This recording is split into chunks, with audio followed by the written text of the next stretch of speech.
Welcome to This Commerce Life. We are an unscripted podcast dedicated to small businesses and entrepreneurs in the retail and consumer packaged goods space in Canada and the United States. I am Phil Chang, co-host and co-founder. And I'm Kenny Vanucci, co-host and co-founder of This Commerce Life. Our love is the journey to retail, and our passion is sharing that with you every week.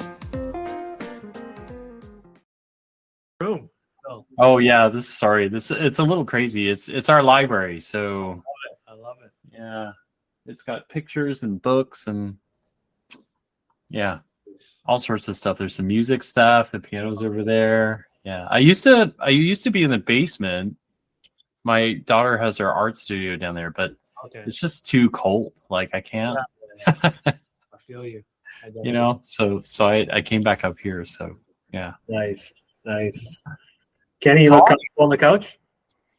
This is my COVID couch, baby. I love it. I've screwed up this corner so badly, nobody can sit in it. Yeah.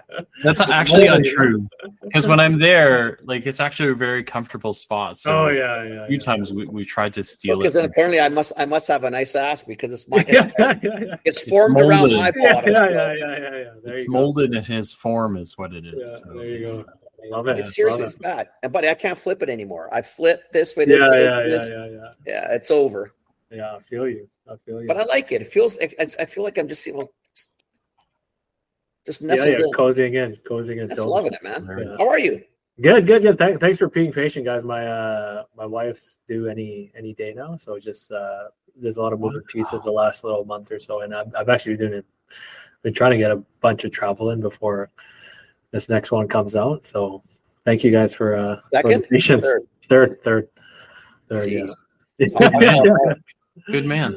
Yeah, No, I've got three. I don't regret it. Not for a second. I won't. Okay, nice. This is number 3. Number 3 was surprisingly easy, actually. Okay, good. That's what I'm hoping to hear. Yeah, 2 was hard, right? 2 was hard because 2 was like, I go to the bathroom. Can you watch one? And the wife's like, no, I already got one. So you take one with you, right? Like I'm not, like. But the third kind of just, she came out and she kind of, I guess she knew that she wasn't getting any. Any extra attention. We already got 2, so we can. It's a full house. She still does her own thing. Oh, totally. I love it. She's already like his third is pretty. He just does her thing. She's pretty darn smart. Yeah, I love to hear the second is in the other room, so I can't say who's more. Yeah, exactly. Can't say more than that, but. Yeah, exactly. Well, I can tell you guys, my first is an absolute angel. My second's a rambunctious little guy, and then hopefully the third is even. So how old are the other 2? They're 5, and the 3-year-old turns 4 and this week. Hey. So they'll be 5, 4, and 0. Wow, that's nice though. It's good. Yeah, totally. We're excited, so should be good. Do you know what you're having? Yeah, it's gonna be a girl. So it's 2. I got 2 boys and then little baby girl. Yeah, boy, girl. Yeah. I'm really sorry, dude. Yeah, exactly. No, everything's harder. No, it's definitely that. Definitely a whole different world. Yeah. Just hair. You're gonna lose. Yeah, exactly. Like ponytails and pigtails and barrettes and color coordination and it's just the daddy and the feelings and the it doesn't matter. It's over. Like our first was a boy, right? So you're kind of like. There's no coordination. Like throw a shirt on and exactly. On. Like we're good, right? Yeah. The second one was a girl, and it was like, oh, it doesn't look. You're like, I don't. It's 8 in the morning. Like we gotta go. Like what do you mean it doesn't go? I don't understand. What do you mean you need your hair? Like just. Let's how come go. the boy just throws a hat on? Let's go, right? Exactly. If that. Yeah, exactly. If that. Yeah. But they're amazing. So good for you. Good for you. Thank you. Yeah. So exciting. We're super excited to have you on, man. Like thanks for having me. Yeah. Like I think we've been I guess it's kind of cool because we've been talking to you since summer. On and off since Food Pro almost. right? Because we talked to you for Food Pro. Yeah, exactly. And then we saw you in between, and then we saw you at the show, CHFA, and were you at BC Food and Bev? Yeah, we were there just for a little bit. I was actually flying to China the next day. So this is a zip in and out. One. And now you're back. Yeah. I was literally only there for 48 hours. It was crazy. Oh wow. 48 hours? Yeah. That's a 2 days to fly there. Yeah, it was literally 12 hours there, 10 hours and 45 minutes back. It was actually I was pretty impressed with myself because I didn't like fall asleep at dinner. Like I was like, there's no way I should be awake right now because it's like total opposite times, and like Totally. I'd be eating at like 3 a.m. our time. So, but my body is funny. Like I slept when I was supposed to sleep, and I woke up when I was supposed to sleep while I was there. And then my flight back to Vancouver was China 3 p.m. time. So I woke up in the morning and had the meetings, and then flew home. But the whole flight, the whole 10 hours, I slept through the whole thing. It was like the craziest thing ever. Like I literally woke up when they're like, "Yeah, we're landing in Vancouver." I was like, perfect. That'll do. Yeah, exactly. Yeah, literally. I was like, this is. Wow. But then after, I think the next few days, I felt like I was hungover for like 3 days. Yeah. So the timing on those flights is kind of critical. When I used to go, like I would leave here, Vancouver, 1-2 o'clock in the morning. There used to be a flight to Taiwan. Okay, yeah. And then I would shower at the airport. Like there's a 2-hour layover. Then I'd fly to Hong Kong. I hit Hong Kong at noon. No, 11 o'clock in the morning. Yeah. At noon, I was at the Westin or the Sheraton. Yeah. And by like noon 05, I was at my first meetings. I was running. Exactly. But I had slept all night. Yeah. So I was on clock, right? I mean, yeah. I woke up when I was supposed to. I slept when I was supposed to. Yeah. I was motoring, man. It was awesome. Yeah, totally. Yeah, I felt really surprisingly good. So I was like, you pay for it after. Yeah, exactly. Whatever. Yeah, it happens. For listeners, we should do this. But we've got Aaron Chin on. He is the CEO of Organika Health Products. We're super excited. We got a chance to talk to Aaron just briefly, like for 10-15 minutes, just before Food Pro. And then we've kind of seen him on and off, as you've heard, but we're super excited to get him on, and thank you for doing this. I feel like after this, as soon as the baby's born, we probably won't see you for like a year or so, right? Probably not. If my wife had her way, yeah, for sure. But probably not. But thank you guys for having me. Super excited to be on, and very honored to be on with you guys. No, the honor's ours. So basically, I mean, the format's mindless, as you know. I mean, the next 45 minutes to an hour is yours. Awesome. What we'd love to hear is really, where you come from, how'd you get into this? And then if you want to share some, without trade secrets, I'd love to actually know what you're thinking about where this is going to go. Potentially some of the Health Canada changes, whether it's in the labeling or in cost recovery, or if you see trends that are kind of cool. Again, you don't have to share any trade secrets, but I think the story is going to be cool. Yeah, so for sure. Like I say, 45 minutes to an hour, buddy. Awesome. Where do you want to start? Awesome. I can give you a little background on myself and Organika. Sure. So whenever somebody asks me how long I've been working at Organika, I like to say 33 years, and then they look at me weird, and then I just say, "Oh, it's the collagen. Don't worry." So I look so young. But 33 years. I say 33 years because my father started the business 33 years ago, and it's been really cool to watch over the years. And I think his story is what's really motivated myself and my brother today, just to make sure we're carrying his legacy in the right way. And just hearing his story about coming from Malaysia with literally a couple $100 in his pocket and nothing when he came here, and really building Organika to where it was before we joined is really the inspiration that we have every day here at Organika.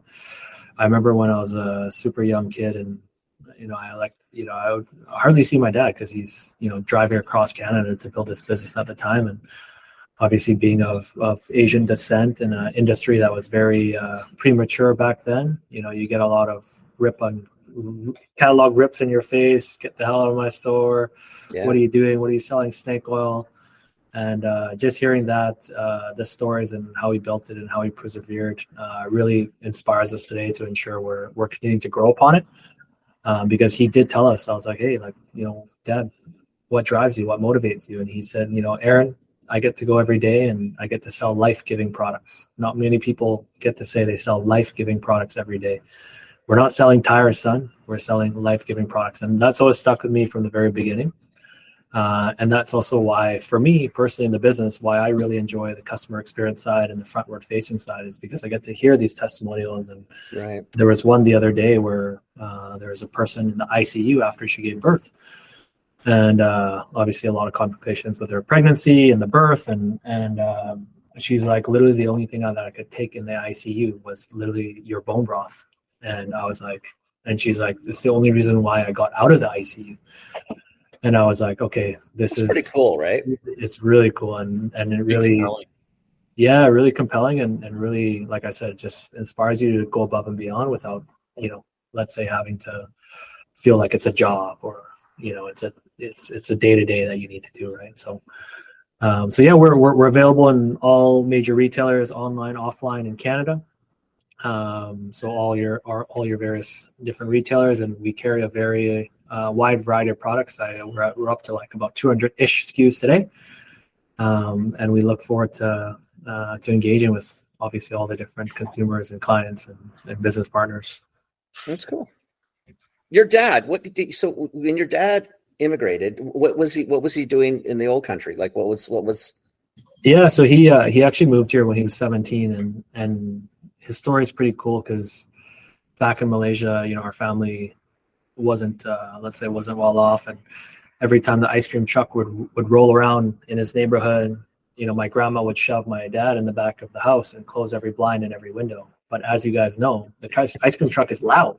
That sound, so, you can't miss that. Yeah, sound. You can't miss that sound. So the guy grew up his whole life wanting to eat ice cream and never could. So his whole dream of like immigrating to Canada and going to school, he went to SFU here at 17, was to really afford his future kids an opportunity to ice cream whenever they want. So yeah, he came here with a couple $100 in his pocket, finished his SFU degree in 3 years, went to UW to do his MBA, and was overqualified in the late 80s. So super overqualified, and he ended up working just in a warehouse, literally just in a warehouse. And the whole story was he had kidney stones, and at that time, if you had kidney stones, the only way in the late 80s to get rid of it was to go under the knife and get some surgery. Right.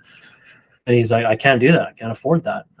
So he called up his friend Kim in the natural health industry, and he said, hey, what can I take? He said, take a cut of turmeric, which is an anti-inflammatory, mix that with a pound of parsley, which is a diuretic, mix that with juice and water, and your stone will pass. After 3 days, his stone passed, and he was honestly just amazed at the way of natural healing. So he started off with 4 products, and when he turned the reins over to us, we had 600 products. So a lot of 200. You need a SKU wrap, but it sounds like yeah, exactly. Yeah, we do need a SKU wrap for sure. That's okay, but at least from 600 to 200, you've done okay. So he had no like in Malaysia, like it wasn't like the family was in pharmacy or anything like that. He came here and did that after schools. After exactly. He got his degrees. Exactly, because when he had that experience of natural healing, like his biggest thing was he just wanted to tell the world that there's another way. Because I think. Also in the late 80s, it was like a high time for, pharma's the only way, right? Yeah. And he really wanted to give people another outlet and share. Not that pharmaceuticals were bad, but hey, there's something else that could supplement whatever they can augment each other. They can play together. Exactly. Wow. I didn't know your family story. That's interesting. Mm-hmm. So it's so your dad came here and then he studied the MBA. He did this thing. It's a weird trying to figure out how to ask this. Like if I got something, how do you go about building, because Organika is this wonderful brand that people really identify with, right? Like you know that you can get here, you can come and get great products. But how do your dad kind of like has a taste of what, saves his life, right? Like what changes his life. how do you go about, like, how do you have a sense of how we went about then choosing what next? Like, how do you know what I mean? Like, do you just start throwing? It's not natural. I think Phil, we all have had issues. For We've sure. all had problems. We don't all run around trying to create natural health For products. sure. For sure. I think for him, it was one, it was opportunity in terms of, he saw an opportunity in the market. Because if you remember in the late 80s, the market it was a very restrictive market. Like, products were hundreds of dollars and they weren't attainable to the average person. So I think for his whole thinking was he wanted to spread this to as many people as he could, which is what lives on today in terms of our strategy, or our goal at Organika is to make sure as many people can come to good natural health products as possible.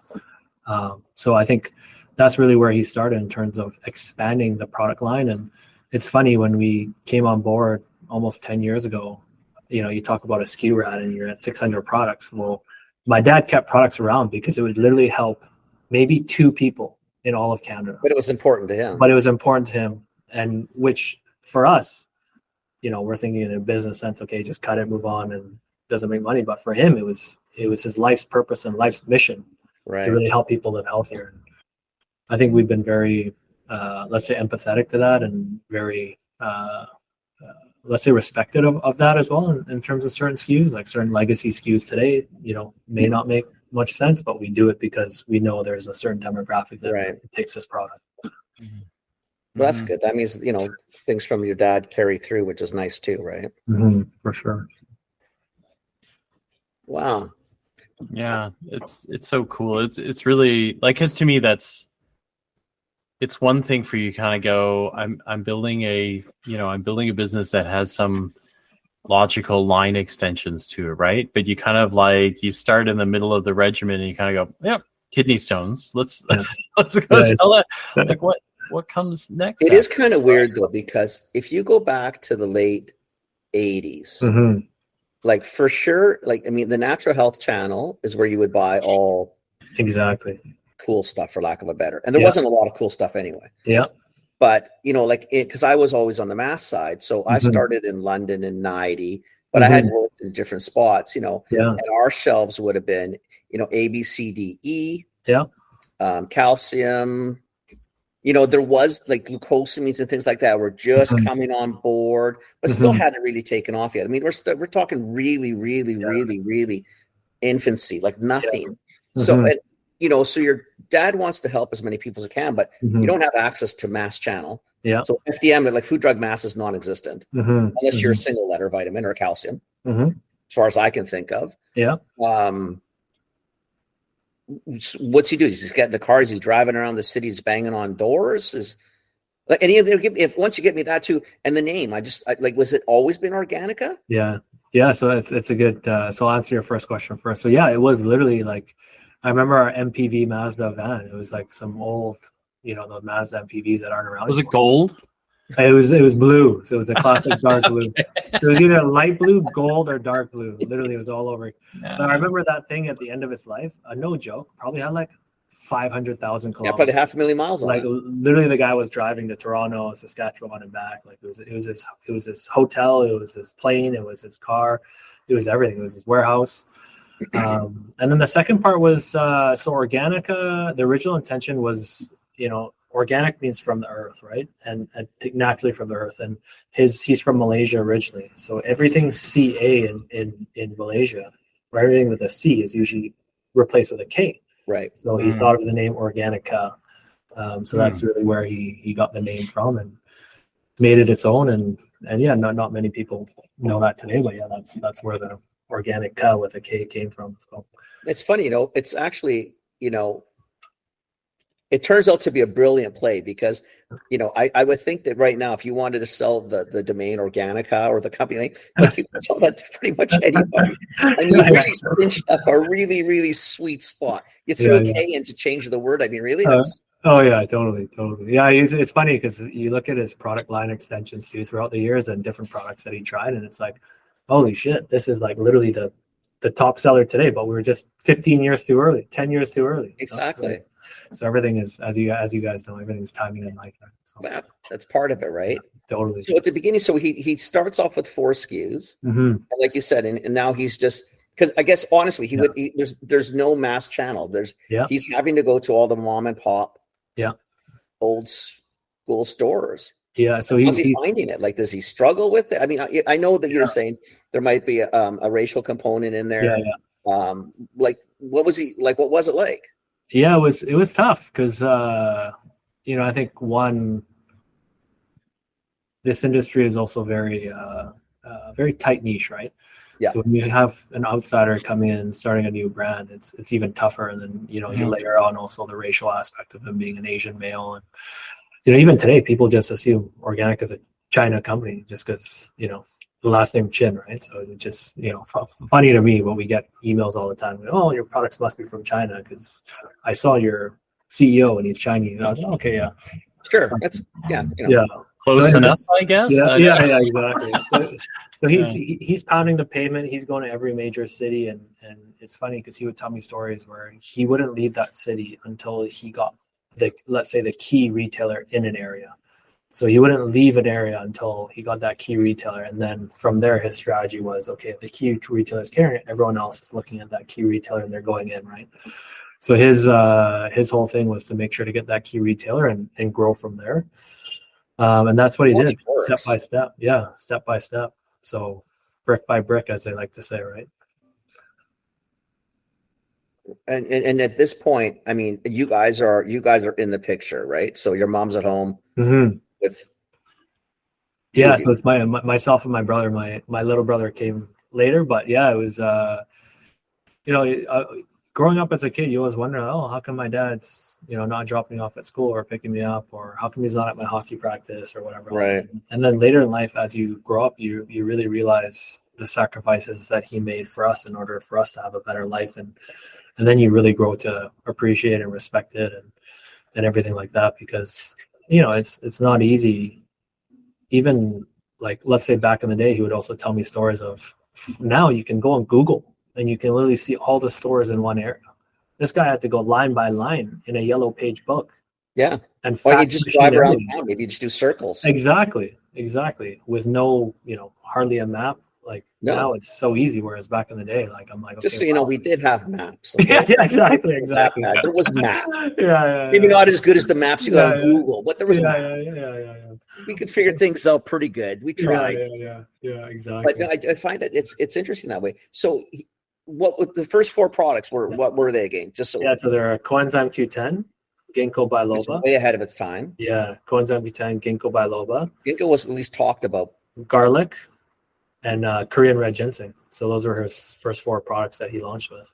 Shit, he didn't do any fucking mainstream. Like He went. This is even Organika today. Like if you look at our line, like we don't have your typical. We do have ABs, some of the C's and D's, but we're not the typical brand that has every single A, B, C, D, E, and whatnot. It's not a big part of our business, but we have it available. But from the very beginning, he was the first one to do glucosamine in Canada. He was one of the first to bring it in, because his whole thing was there had to be good science behind it back in the day.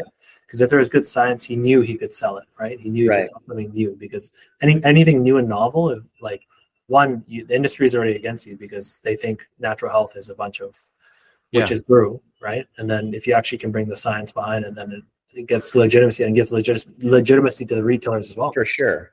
He's also one of the first to bring in melatonin. Well, there's just some of the ones where, But even the CoQ is interesting. Ginkgo, you got enough Asian. No problem.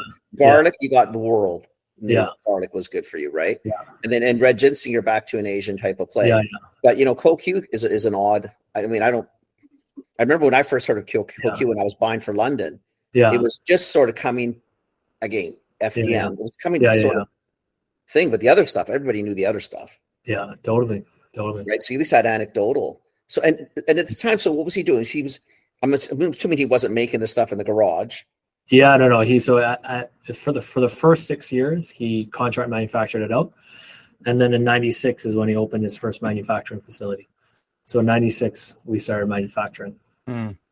And for those first 6 years then or so, it was strictly those 4 products, or was he already strictly those 4 products? And then as the years went on and he made money, he reinvested that. And I think the next product was a simple vitamin C.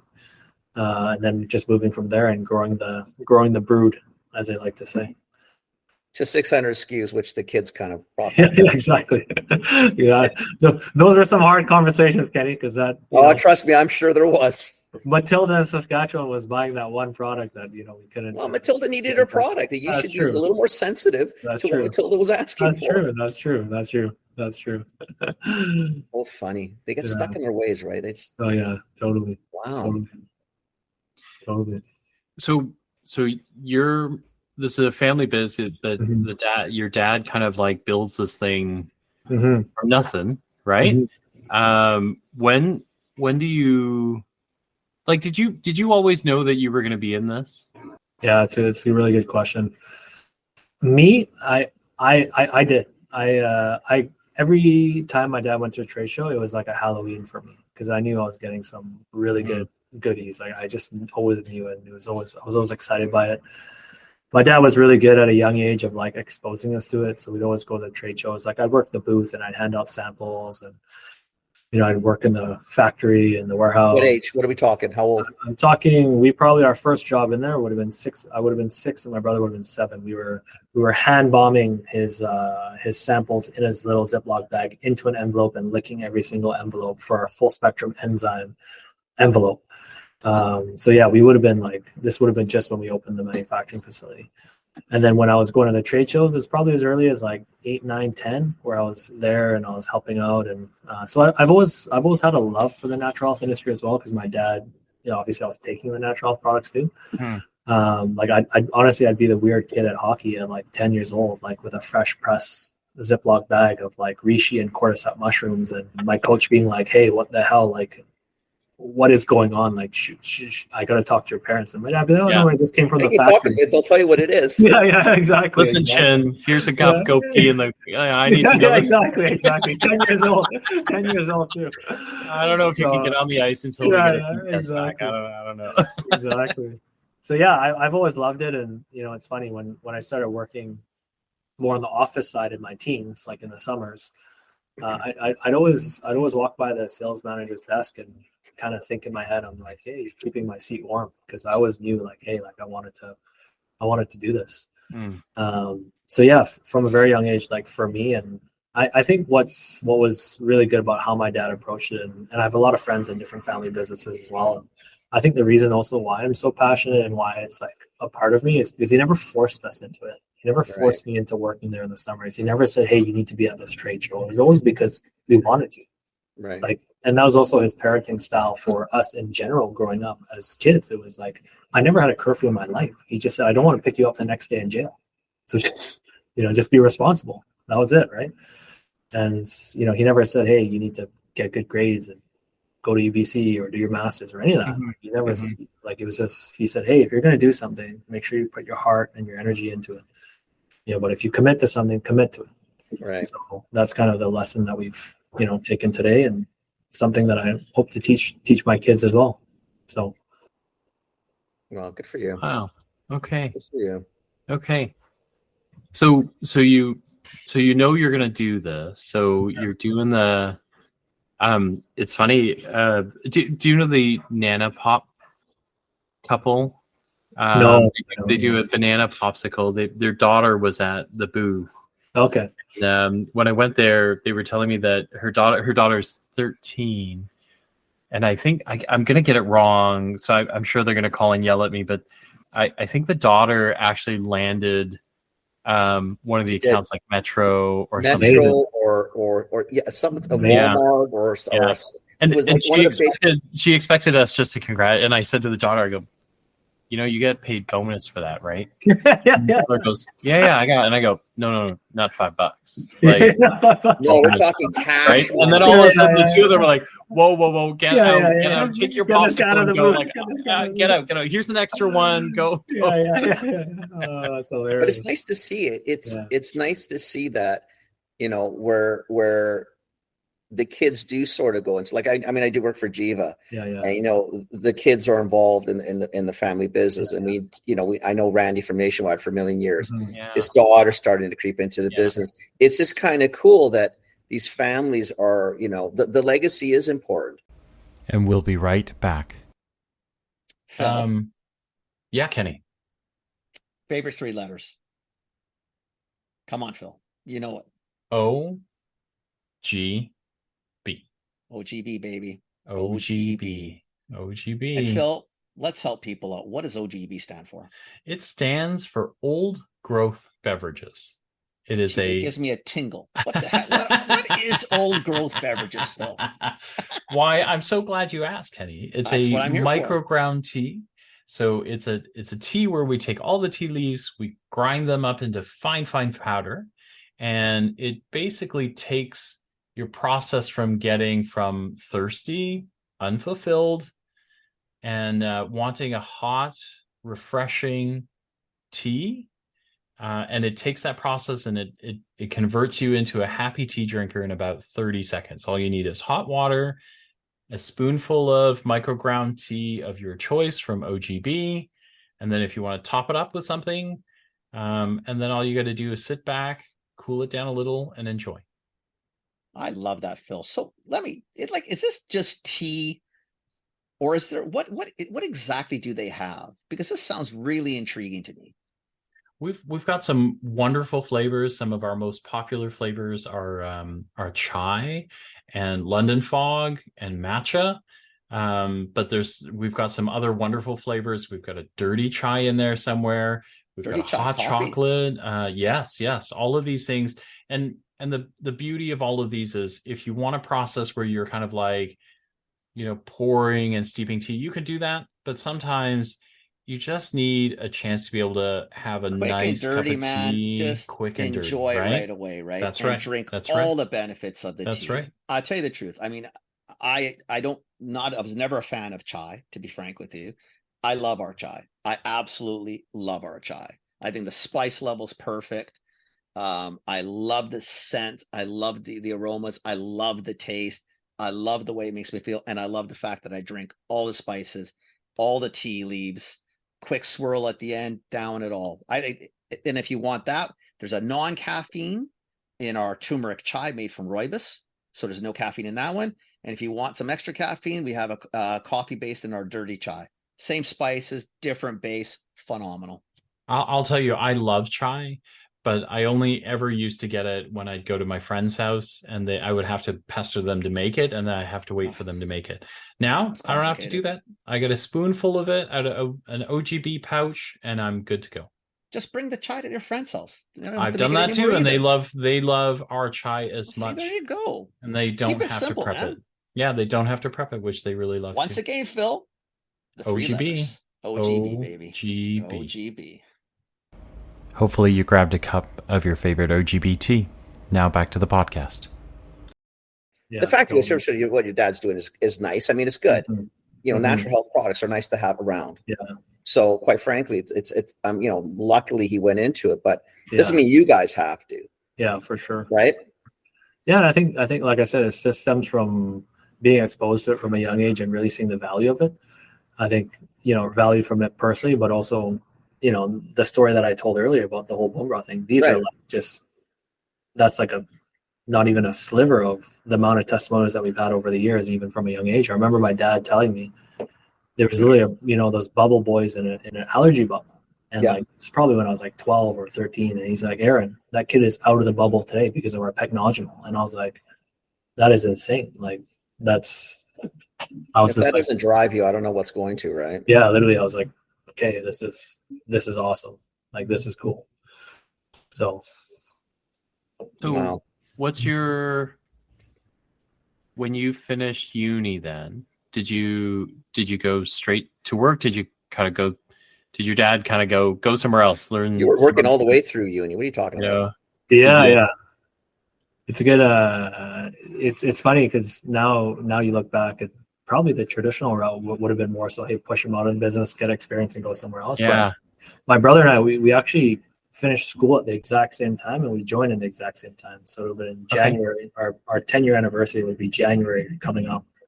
Wow.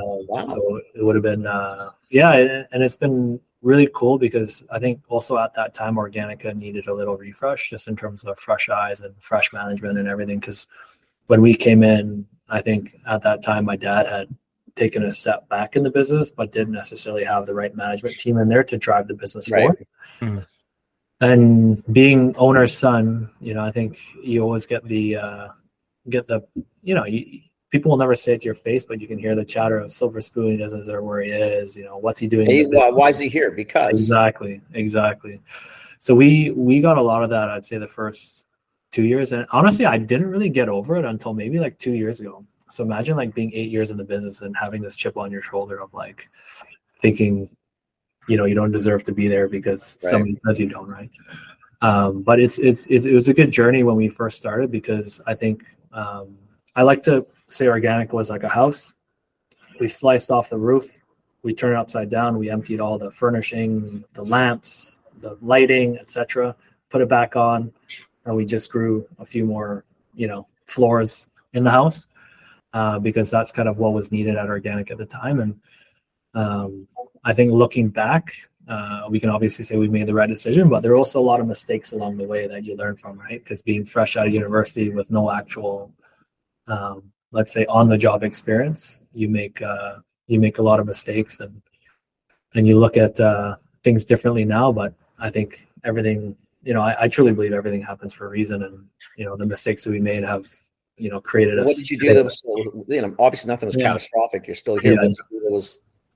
I think for us, just I think one of the big ones was just being naive in terms of what we needed in terms of a team to support us in terms of management.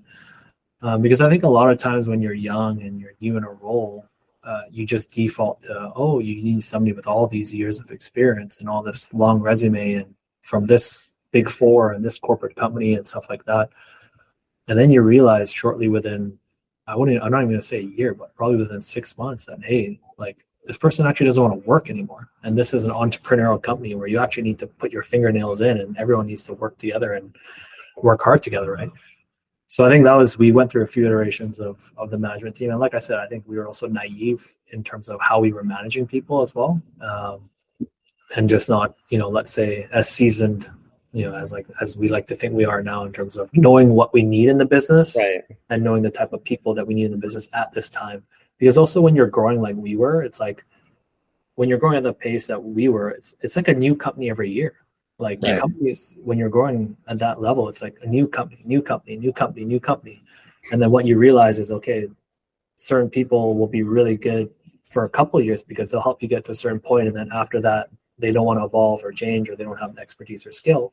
So you need to change again, right? And I think naively, we just thought people could continue.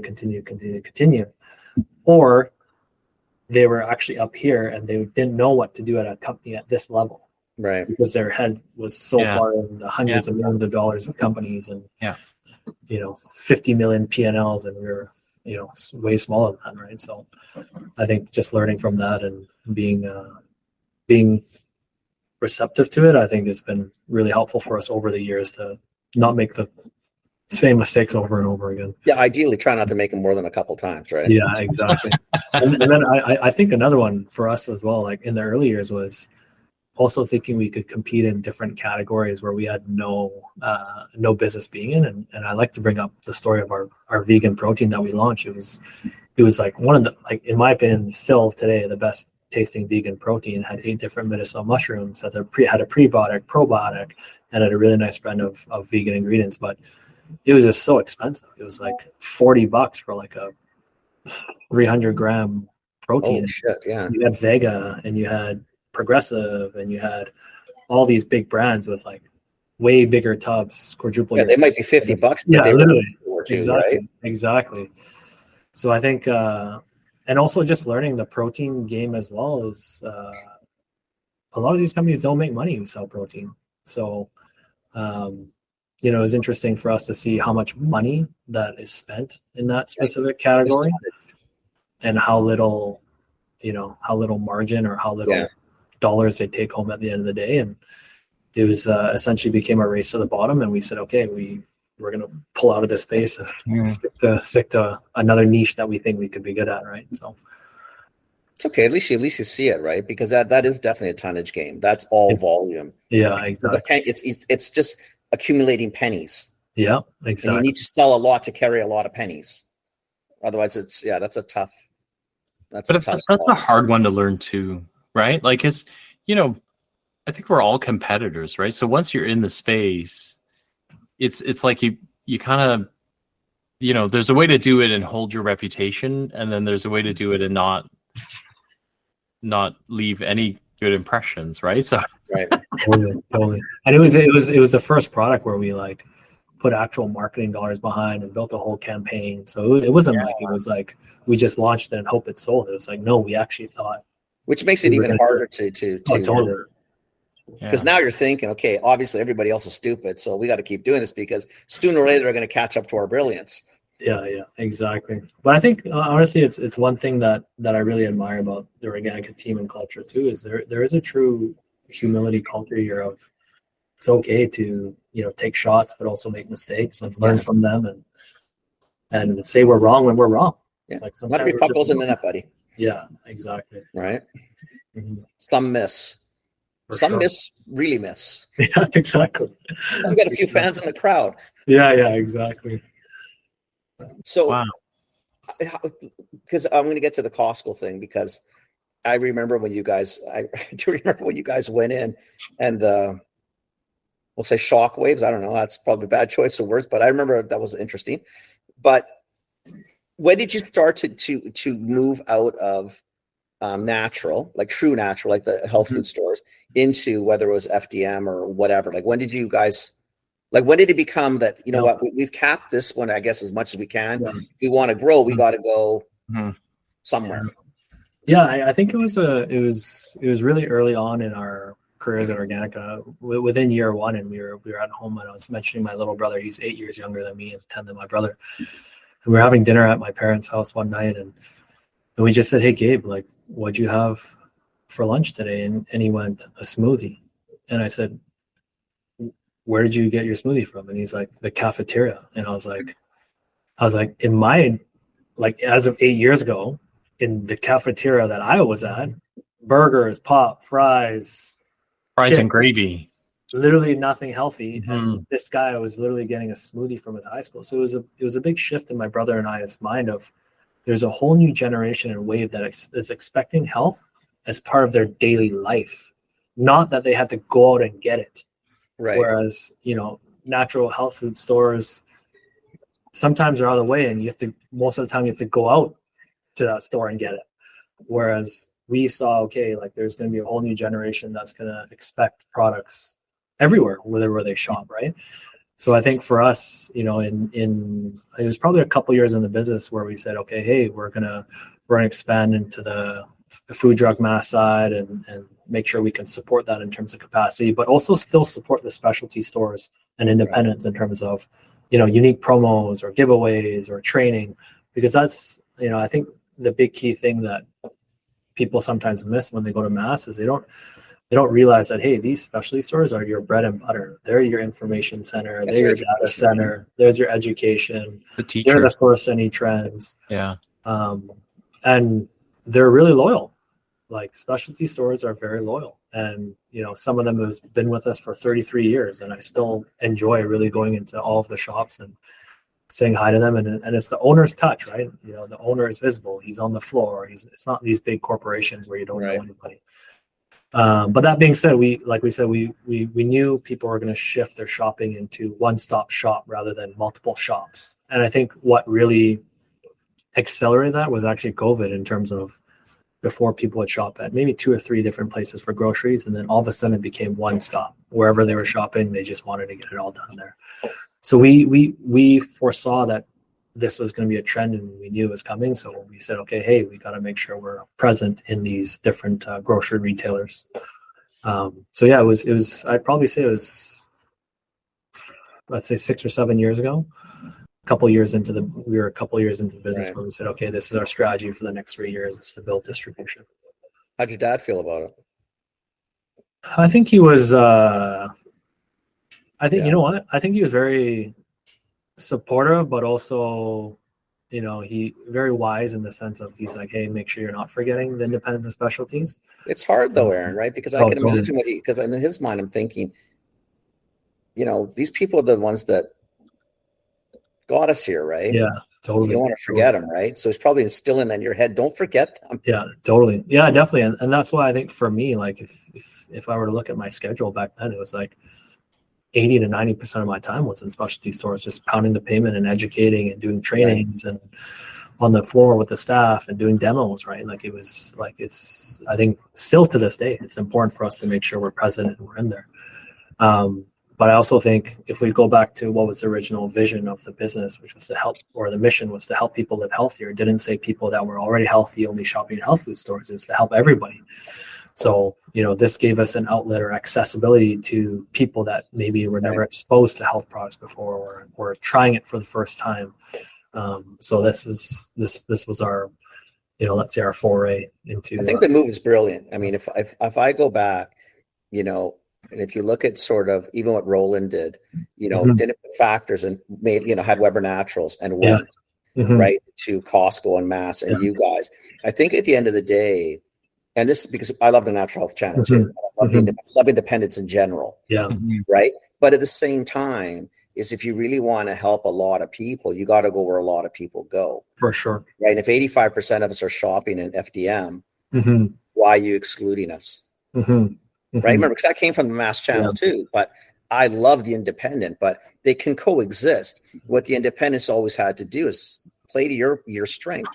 You educate, you talk. You can walk me through 50 things. I'm not going to get any help in London Drugs or in Save on Foods or in Costco. I mean, I can find a pharmacist, but really, who am I going to ask? Yeah, totally. And these people who work on the floors of these independents are the heartbeat of the industry, right? They're talking. What people don't understand is these guys are talking to tens, if not hundreds, of people on a daily basis on their needs. So where are you going to get information from some report online, or are you going to go talk to people and actually be a human and see how you can support them better, right? So I think that's really where we make sure, hey, we're present in stores and our reps are going in constantly. We're training, we're educating, and it obviously helps with getting your brand out there. Well, for sure, right? For sure. Interesting. Okay. It's the flip side of that, right, is to make sure that if you're thinking about going,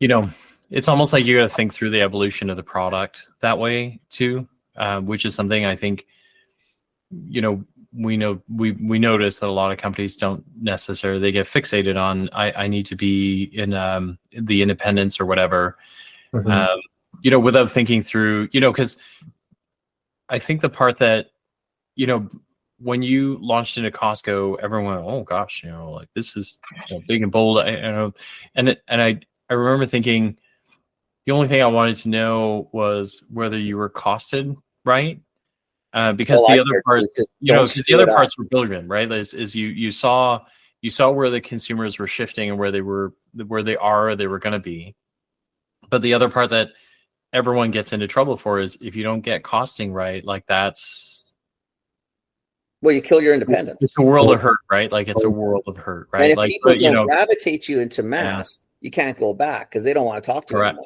Correct. Totally. Yeah. And I think it comes with first listening, right? I think listening to our independents and retailers and also our channel managers of that channel, and then working together as a group on what we think could be a good play in that specific retailer. Because I think for us as well, knowing it was a leap into, obviously a bigger size and things like that, we also took inspiration from other brands that have done it correctly or done good businesses through it, right? Like we weren't the first brand to go into Costco, and we certainly won't be the last, because we've seen the blueprint from other businesses as well that have been able to successfully do it.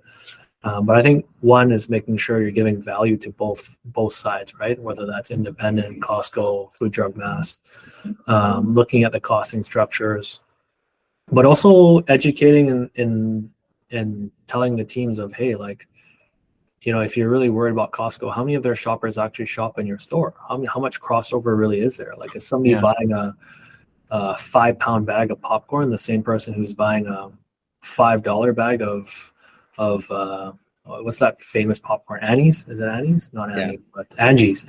Like, I don't think it is, because you're not paying $5 for That's that. well $7 now. Yeah, exactly. You're not paying $7 for that big 5-pound bag versus, a little 200-gram bag in a specialty store, right? Like, it's a different customer group. So I think just making sure we're ensuring that message is clear. Okay, if there is, let us do something for you. Let us support. Yeah, there's other ways we can support you to make sure that you still are viable, because it's still an important part exactly of this specific channel for sure. Exactly. Right? Because again, mass won't educate. It's just not that's not what it's designed to do. Yeah. And there's, if there's 5 SKUs in Costco, there's also 225 that aren't from the Organika brand, right? Exactly. Are you really worried about 5 SKUs? They do, though. You know that as well as I do. They do, and then you got to just walk them off the cliff and explain. Listen, this helps all of us. Totally. Because now they're going to think, shit, I know they carry more than 5. Where can I get them? Oh, yeah, exactly. So you lose on 5 and you gain on 205. It's also a neat hook back, right? Because you know the Costco shopper that's learning to shop healthy at some point goes, this isn't all I need anymore, right? This isn't all I need anymore. Exactly. Let me go ask a Costco associate what else I should be taking. It's on pallet 17 up there. Yeah, exactly. I don't know, and then where are you gonna go, right? You're going back to the same. You go backwards. You go back to where it started from. Exactly. And you know what? You may not, like, to your point, I don't need 3 kilos of anything. I don't need 9,000 tablets. Right? I just need what I need. Again, because we're all that. We all shop in all channels. I mean, this thing of the old days, it's dead. We shop everywhere.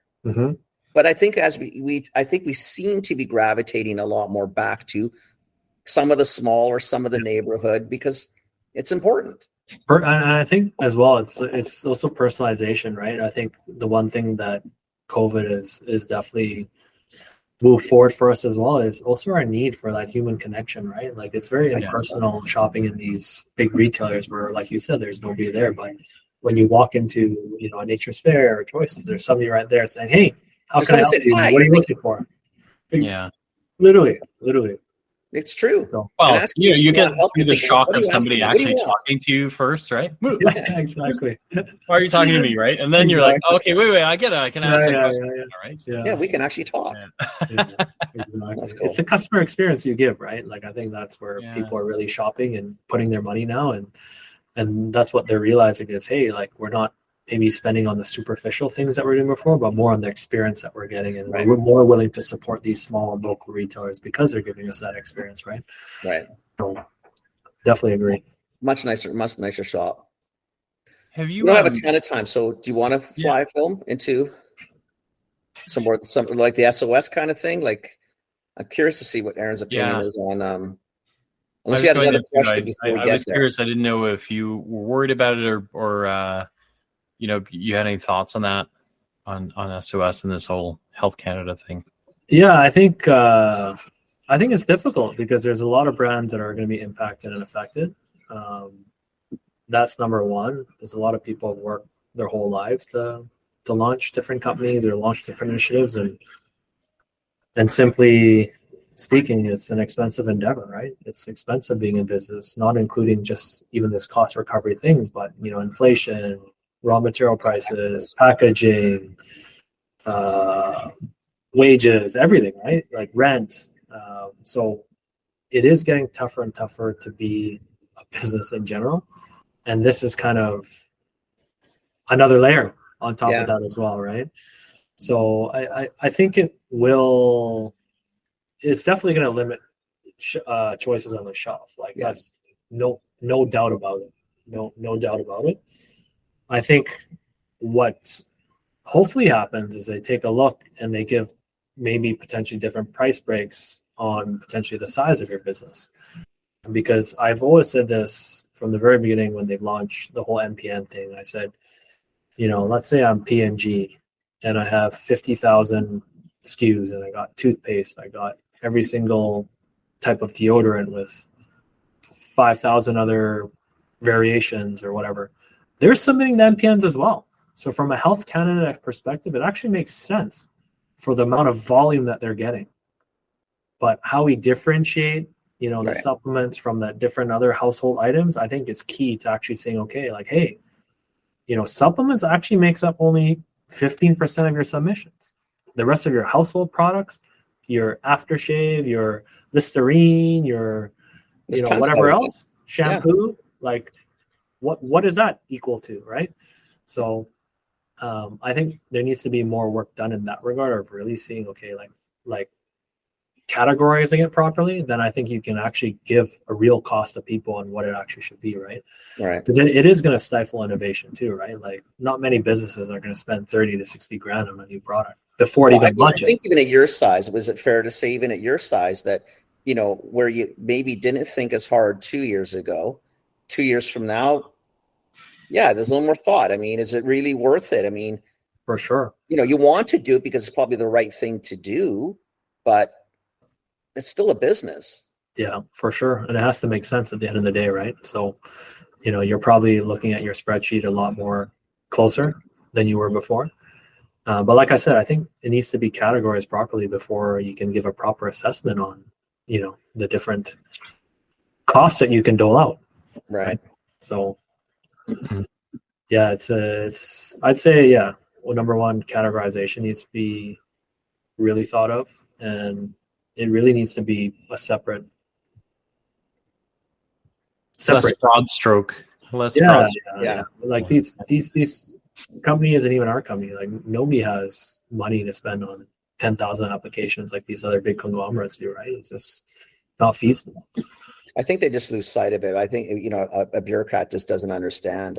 Like in the category you're in, there's literally one handful of you guys of any decent size. Oh, totally. The vast majority, and the vast majority of dollars may not be, but the vast majority of people and companies are definitively small. Yep. You are large, Jameson's large, Weber's large, Natural Factors. Mm-hmm. You guys can probably manage through it, but even then, it comes down to like now there's only 3 of you playing in that space. That's not much. You start looking. Well, competitively down doesn't make it might make sense as I can do it, but. Yeah, and what we always like to say is a competitive industry is a good industry, right? Like it's absolutely. Like, I think that's where Canada misses the mark in a lot of things. Like even you look at our cable or our phone bill and phones, anything. It's ridiculous, right? So it's the more competition I think is better for industry and better for consumers, because at the end of the day, like if you're actually out there for the right reasons and you're building a company for the right reasons, you actually want more people to be exposed to your industry, whether or not that's your product or somebody else's product. Exactly. You're getting exposed to natural health products. Exactly. So cool. Craziness, this whole thing. So maybe on a more positive note, what do you see what's kind of, without, again, no trade secret, what's coming around the corner that's kind of cool, new? What do you feel excited about? I think longevity, right? I think just going back to the story I was telling you earlier about my brother, it's like, people not only want to live longer, but they want to do more things as they age, right? Whereas back in the day, you'd have, some magic number, whereas, okay, I reached this age, I just want to sit on a couch and retire the rest of my life. But no, it's like, no, people don't want to sit on a couch. I had lunch with somebody today. She's, closer to 50s, 60s. And she's like, yeah, I'm running marathons now for the first time in my life. I'm like, yeah, like this is literally the consumer today is they want to live longer, but they also want to be more active and do more things, right?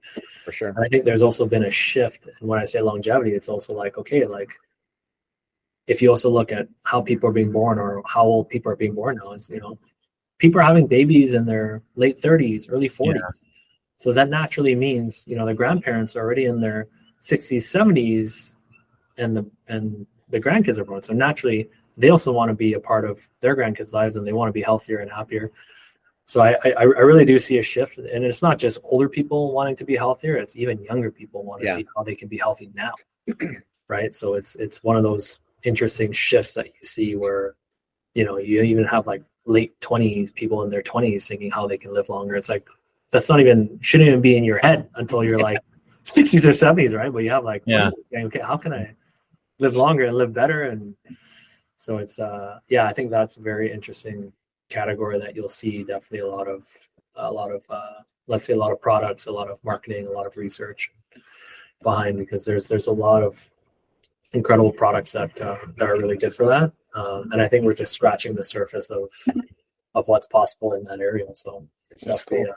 I think it's really neat. Like we have some friends that did have children later in life, kind of like 35 to 40. And so if you just do the math and go, okay, so, at like one of my buddies, he was 40 and he had his kid's, like 13 now and playing some pretty serious hockey, right? Mhm. He's a hockey player. He's pretty good, but he's like, dude, I'm in my 50s. Like this kid is kicking my ass, right? Like, but he's worried about just keeping up, right? Like he's like, look, I played sports with the boy. I love it, right? Like we played all along, but now all of a sudden he's 13. He's found this extra gear. I'm worried I'm going to have a heart attack trying to chase him down, right? Yeah. And you kind of go, yeah, these are like real life problems, right? Like, or we didn't have that. Like parents got married in their, or or they had kids in their early 20s. So exactly. Like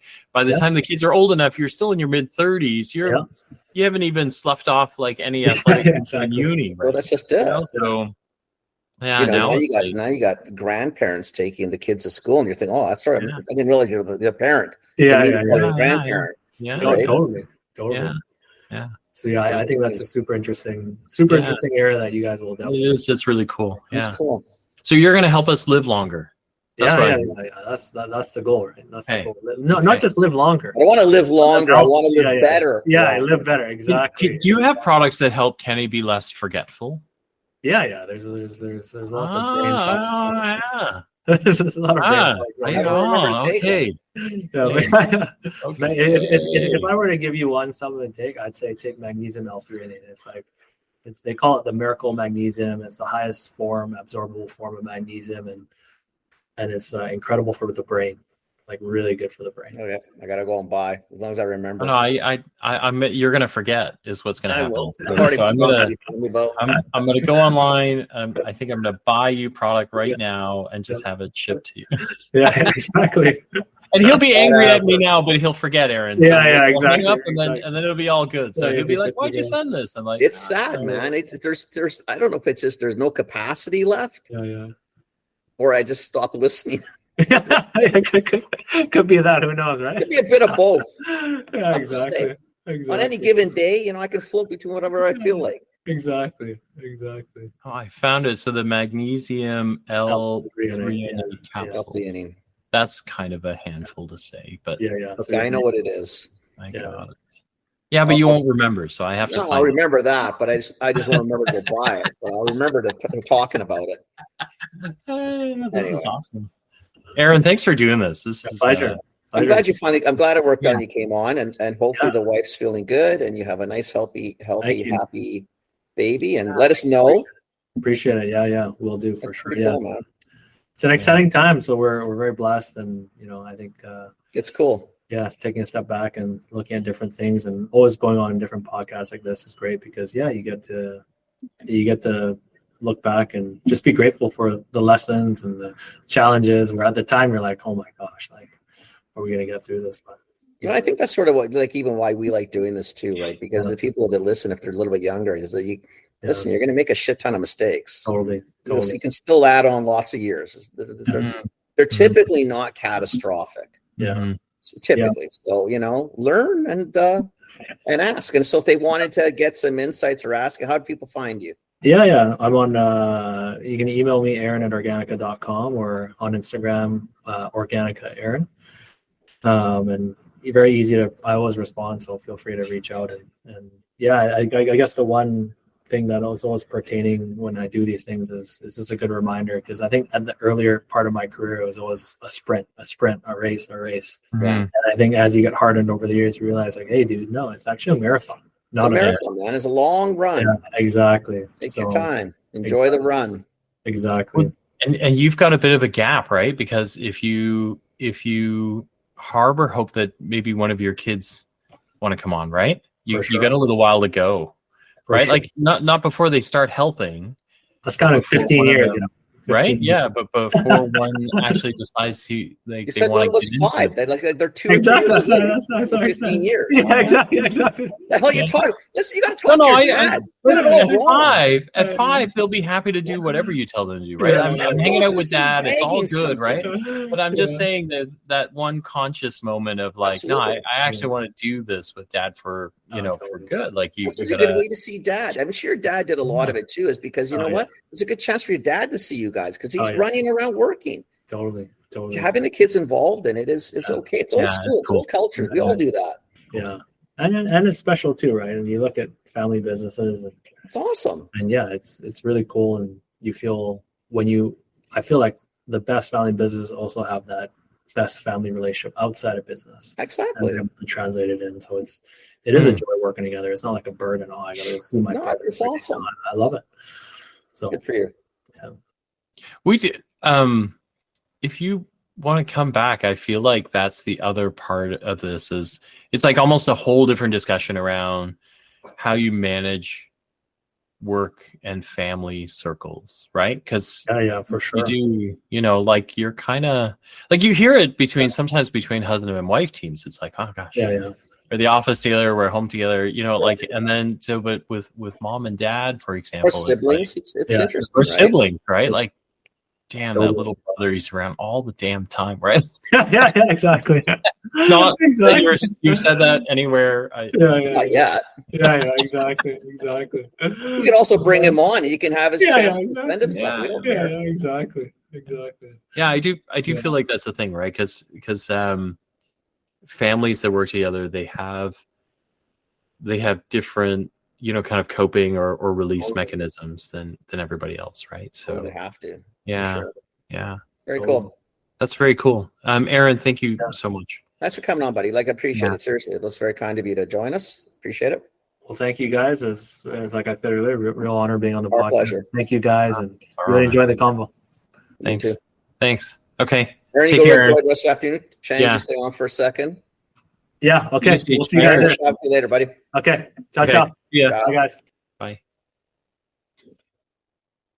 That's that was cool. cool. Yeah, that's cool. Yeah. It's tough. It's the fine lines of walking in that industry. I mean, I wanted to push him on it because I'm more impressed sometimes that they're able to do, to play mass national or natural and then Costco natural and it still work for them. Yeah. I think it's more of a testament on how they do business and probably how they treat their customers. Right. Because I don't think you can overstate that because I don't think so either. So many dimensions. Like there's the the rest of trade. What do they think of you? There's the loyalty thing. They think you're dancing with the devil and you're hurting me. And there's two parts though, right? Like rest of trade being your competitors or people like that. That what do they think of you? Because you work in the same industry, you're contributing to the same industry, and now it's a little bit of like, oh, you've broken ranks, right? Yeah. And then you've got customers who will look at you and go, you're giving away my business to somebody else, right? And then I think there's still consumers who will go, hang on a second, so you sold out. So is your stuff still as good as it was before? Or, and then I think there's the other half, which is, gosh, like we've got to get this thing right? Like we've got to make sure that we got the costing right, the volumes right, the forecasting right. Like, there's a lot of plays in it. I think the first time I launched a Costco product, I went back and looked almost every day, right? Because you're like, you launch, you go, the math can't be wrong. And then you go in there and you go, holy shit, like, did we sell any today? Like, because I know how many I got to sell in a week to make this pallet move. Like, I'm counting, like, oh my God, did I make the right choice? Is this too much product? Like, like the costing right? Oh my God. Like, because in those businesses, like a little move and you could have a real problem. Yeah. Right. Because a little shift in those companies are huge shifts. Yeah. Anyway, I think that's a really cool. He has such a cool outlook on things, and then the fact that he was so zeroed in that this is what he wanted to do, right? That this is all he ever wanted to do was to work with his dad, That's right? pretty cool. It's really cool. So yeah. Awesome. Anyway, cool. That's it. Thanks for listening. Thanks for listening, everybody.